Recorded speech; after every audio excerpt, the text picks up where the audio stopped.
怎么让普通人多交税？二战时期的美国给出了答案，就是用动画片。1942年1月，迪士尼为美国财政部制作了一部7分钟左右的动画短片《新精神》。影片一开始，唐老鸭正在家里听广播，收音机里放着激昂的爱国歌曲，告诉美国人一个新精神已经到来，每个人都应该为国家贡献自己的力量。唐老鸭听得热血沸腾，眼睛里几乎都快升起美国国旗了。他马上冲到收音机前，激动地问：国家需要我做什么？此时的唐老鸭大概已经做好了拯救世界的心理建设，我要造飞机，我要上前线。结果收音机非常平静地告诉他要交所得税。唐老鸭的爱国热情当场出现了一次技术性回调。你告诉我保卫国家，我热血沸腾；你告诉我要多交税，我突然想详细了解一下国际局势，还有没有其他解决方案。于是收音机开始给他解释，战争需要飞机、军舰、坦克、武器，而这些东西不会从仓库里自己长出来，你交出去的钱最后会变成战争需要的资源。唐老鸭一听，原来不是单纯把钱交走，这钱还有具体去处，态度瞬间又变了。于是唐老鸭开始填写所得税申报表，而且当时美国财政部对这件事认真的有点超出动画片的业务范围。美国财政部的税务专家甚至专门研究唐老鸭到底算什么家庭身份，因为这直接影响他怎么报税。最后财政部给出的结论是，唐老鸭虽然单身，但他抚养修一、杜一和陆一3个外甥，对他们负有法律和道德上的赡养责任，因此可以算家庭户主。影片里唐老鸭拿出简化版所得税表，1941年全年收入2501美元，扣除相关免税额以后，最后算出来他需要缴税13美元。但唐老鸭觉得这么重要的13美元必须亲手交出，于是唐老鸭拿着税款从加利福尼亚一路冲向华盛顿，要亲自把钱交给联邦政府。当时美国财政部对这部片非常重视。1942年1月23日，财政部长小亨利·摩根索宣布，迪士尼正在加速制作《新精神》，准备让影片迅速覆盖全国大约 1.2 万家电影院。财政部还一次订购了1000份彩色拷贝。而且一开始摩根索其实不太想让唐老鸭主演，财政部后来推动影院免费放映这部影片，希望赶在纳税截止日前尽可能让更多美国人看到。影片还获得了奥斯卡最佳纪录片提名。新精神看起来是在教唐老鸭报税，实际上它代表了一个很重要的转折。以前美国政府发布政策，迪士尼负责娱乐，到了二战时期，这两个原本完全不同的系统突然接上来，政府拥有政策，却发现政策不一定有人愿意听，现在有迪士尼的加入，就能更好的操作了。而新精神并不是美国政府第一次找迪士尼，接下来我们一同了解迪士尼在二战中如何影响美国，迪士尼的抗日神剧又是怎么拍的，在迪士尼动画片里的日本和德国又是怎么一个形象。1941年，美国还没有正式参加二战，但欧洲已经打成一片。罗斯福政府此时特别担心一个地方，就是拉丁美洲，因为德国正在通过贸易、新闻和宣传扩大在当地的影响，而美国又长期把拉丁美洲当成自己的重要邻居。罗斯福从1930年代开始推动睦邻政策，简单来说，就是过去美国处理邻居关系，有时候习惯先亮肌肉，现在发现天天举着拳头串门，邻居确实不太容易产生亲切感。于是美国开始更多使用贸易、外交和文化交流，希望改善与拉美国家的关系。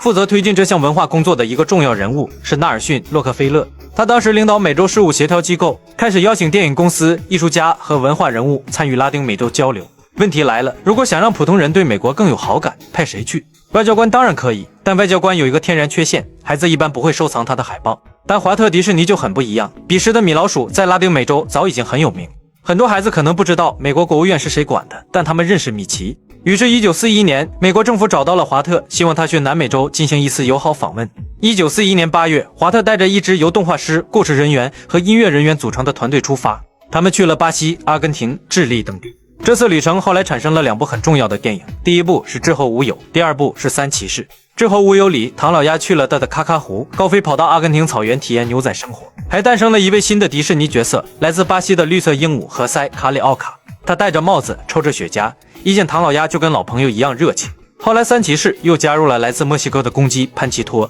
所以美国的文化交流方式是十分的高明。因为政策可以告诉一个国家我们是盟友，但故事却能让普通人产生一种更柔软的感觉，这个家伙好像跟我们挺熟。当华特结束这趟南美之行时，美国的局势已经越来越紧张。1941年12月7日，日本袭击珍珠港，第二天美国正式对日宣战。几个月前，政府找到迪士尼是想让他帮美国在海外交朋友。战争真正到来以后，政府再次找到迪士尼，任务已经完全变了。很快，一支美军防空部队直接进驻迪士尼工作室。华盛顿原本通知迪士尼大概来500人，最后到了700人左右，而且带着通信设备和大量军事物资一起进场。迪士尼刚建成不久的摄影棚、停车场和办公区域迅速变成军事驻地。美国军方发现动画这个东西拿来训练士兵居然特别好用，因为当时真人电影有一个很现实的问题，很多东西它拍不到。你想告诉新兵发动机里面发生了什么，总不能让摄影师钻进发动机里；你想解释飞机在空中怎样改变角度，也不能让飞行员为了教学在天上停一下。动画就不一样了，到了动画里，华特说停，他就得停。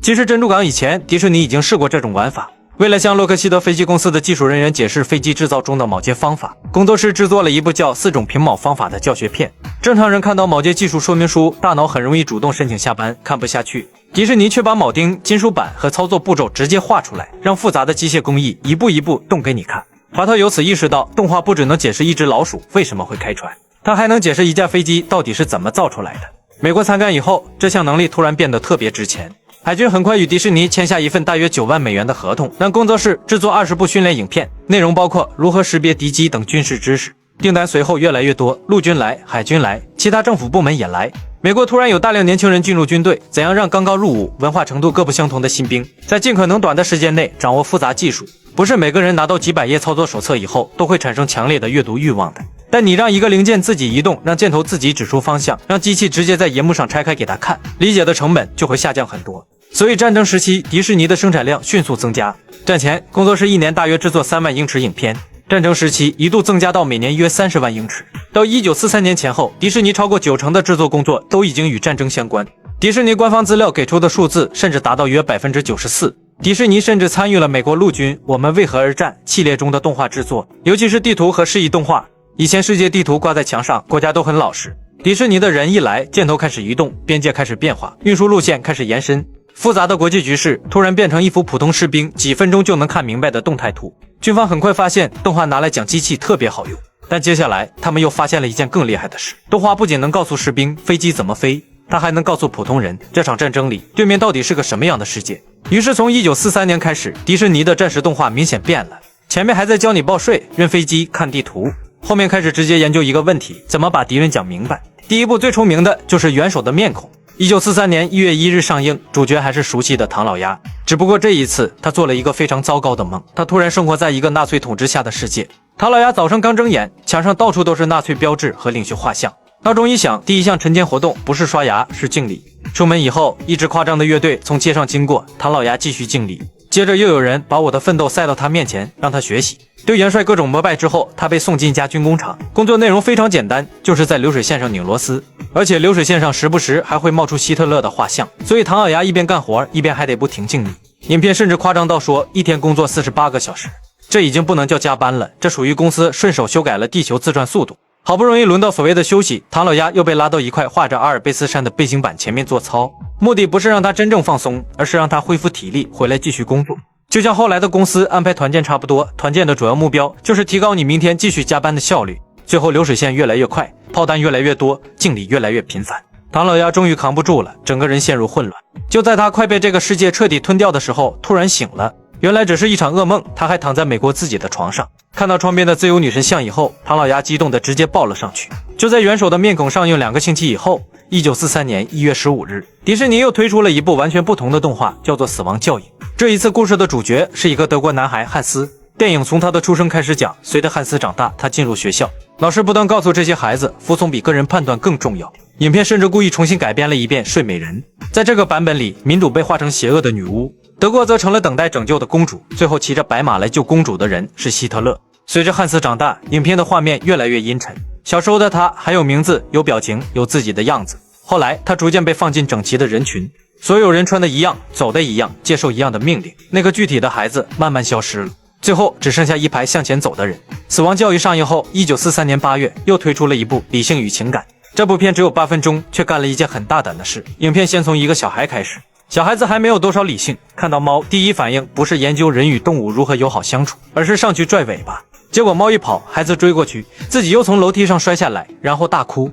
这时电影告诉你，小时候我们基本都是情感掌权，可人慢慢长大以后，脑子里就多了一个新员工，理性。影片把人的脑袋画成一辆汽车，前面坐着一个戴眼镜、穿西装、规规矩矩的小个子，这就是理性。后排则蹲着一个头发乱糟糟、满脸胡茬、穿着兽皮的原始人，这就是情感。正常情况下，理性负责开车，情感坐在后面，大家相安无事。直到这个男人在街上看见一个漂亮姑娘，后排那个原始人瞬间精神了。理性还在前面提醒冷静，注意礼貌，保持成年人应有的体面。情感马上冲到姑娘旁边搭讪，然后被女孩反手就是一巴。紧接着，李信慢慢从后排爬回来。整部动画最核心的比喻是人的脑子不是没有理性，而是情绪一上来，理性经常被赶到后座。如果一个人的情感能够抢走方向盘，那一个国家呢？画面转向纳粹德国，影片画出一个普通德国人的脑袋，里面原本也有理性和情感。理性还试图正常开车，这时候希特勒的演讲来了。最后，理性被希特勒的演讲几乎直接按在地上，连方向盘都摸不到了。1943年，华特又干了一件非常不像普通动画公司老板会干的事，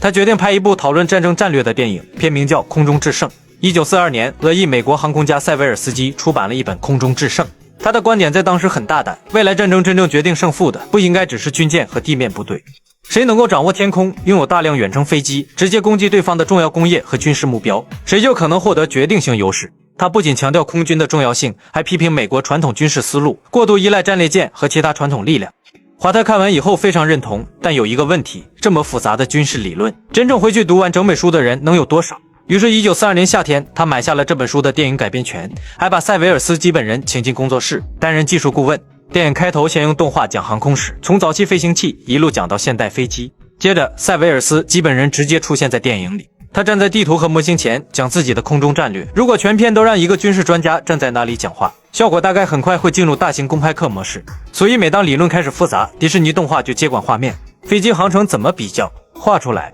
军事基地覆盖范围有多大？画个圆。远程轰炸机怎样越过海洋攻击目标？路线直接动起来。地图上的箭头一推，原本复杂的军事理论突然像儿童地理课一样直观。影片甚至用一个非常迪士尼的比喻表现战争，代表美国的是一只白头鹰，日本则被画成伸着触手的巨大章鱼，章鱼的触手向外控制大片区域。白头鹰要做的不是竹根和触手纠缠，而是想办法直接攻击章鱼最核心的位置。一套战略轰炸理论最后被翻译成鹰怎么打章鱼。1943年7月，《空中制胜》上映，它商业上并不算成功，迪士尼最后还赔了钱。但英国首相丘吉尔看过这部电影以后非常重视。1943年8月，在加拿大魁北克举行盟国会议期间，他问罗斯福：“你看过迪士尼那部《空中制胜2》？”罗斯福说：“没有。”于是有人迅速把一份电影拷贝送到会议现场。不能说《空中制胜》直接改变了二战战略，但这部电影确实进入了美国和英国高层视野，也受到部分空军高级将领重视。《空中制胜》让华特看见了动画更大的力量，动画可以把复杂的战争战略变成普通观众几分钟就能看懂的故事。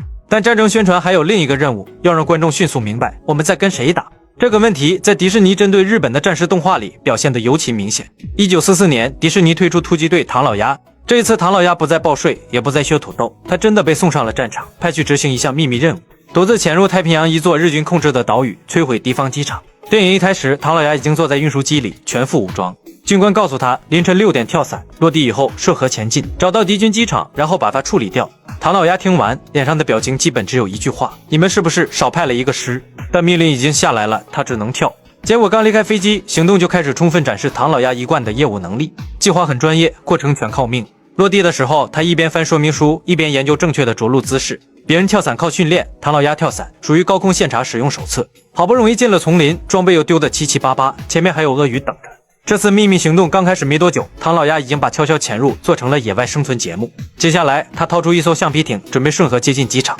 这条河看起来非常安静，安静到有点不正常，因为岸边到处藏着日军士兵，有人伪装成石头，有人伪装成树，甚至连树干上都能突然出现一张脸。唐老鸭还没反应过来，对方已经开始朝他开枪。可这只鸭子最大的特点就是危险真正来到面前时，它经常先误会一下，子弹擦过去，唐老鸭还以为是蚊子，它甚至还伸手拍。就这样，一边被攻击，一边完全没有意识到自己正在被攻击，继续坐着橡皮艇往前飘。唐老鸭终于飘到悬崖边，往下一看，下面就是自己要摧毁的日军机场。飞机整整齐齐停着，任务目标就在眼前。这时橡皮艇终于撑不住，直接爆了。里面积攒的大量河水一下冲出去，从悬崖倾泻而下，瞬间变成一场小型洪水。机场里的飞机、设备和设施被一路冲走。唐老鸭就这么稀里糊涂地完成了任务。最后，他非常得意地向上级汇报。从纯喜剧角度看，突击队唐老鸭还是非常典型的唐老鸭套路。他总想认真完成任务，事情总会失控，最后又莫名其妙完成了任务。突击队唐老鸭并不是什么严肃的军事教学片，它本质上还是一部商业娱乐动画。只不过战争已经彻底进入美国人的日常生活，连原本负责让观众笑的唐老鸭也被穿上军装扔进了太平洋战场。战争期间的迪士尼看起来忙得不得了，唐老鸭去参军，财政部找他催税，军方让动画师画飞机、发动机和训练片，政府部门一个接一个上门。到了1943年前后，迪士尼超过90%的制作工作都已经和战争有关。听到这里，很容易产生一种感觉，二战是让迪士尼赚发了。但现实没这么爽，很多政府项目主要是按照制作成本结算，利润并不丰厚。战时订单确实帮助迪士尼维持了工作室、员工和生产能力，但并没有让公司突然进入国家项目一阶财务自由实现的状态。而且在罗斯福时期，战时最高所得税高得吓人。1944至1945年，美国联邦个人所得税的最高边际税率达到 94%。罗斯福告诉全美国的资本，战争时期你赚得再多，也不能像和平时期一样全留下，否则就是在发国难财。因此，等二战结束后，迪士尼不单只没有发大财，反而整个1940年代都在财务泥潭里挣扎。战后，迪士尼工作室一度背负大约400万美元债务。从白雪公主以后，公司甚至长期没有一部长篇动画真正恢复到当年那种盈利状态。所以1945年的华特面对一个很尴尬的现实，和平一来，美国联邦政府这个最大的客户突然没了，公司又得重新回答那个10几年前就折磨过他们的问题：观众现在到底愿意为什么掏钱？后来他孤注一掷，又豪赌了一把流传了几百年的女孩，她叫灰姑娘。